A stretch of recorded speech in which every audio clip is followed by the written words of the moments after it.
So praise God for you, sister.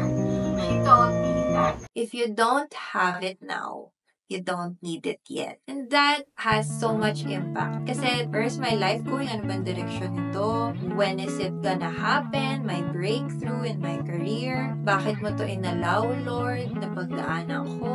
Kilala naman na kita, di ba? I thought we were already building a relationship together. How can this person that I love so much, that I thought I was gonna marry, do this to me? Betray me this way? The worst part is, I didn't really know pala this person that, I trusted and that I felt guy. He's the one who created you. This whole world, everything that we have here, he created our past, present, and future stories, diba? He knows the whole picture.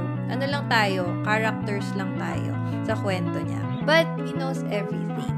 So, alam mo yun, huwag ka na mag-worry, or hindi naman siya huwag mag-worry, but rather, just stay still. Be still and continue to trust in Him, put your faith in Him, and to continuously walk with Him. Lord, hindi ko man naiintindihan talaga itong pain na bit-bit ko ngayon, but I trust you, Lord, that I will get through this because you are there. It's only the Lord who knows everything, diba?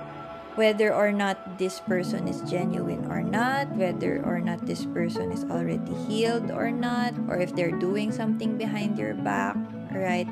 Alam na lahat ni Lord yan. Basically, characters lang tayo, diba? There's already a conviction na rin.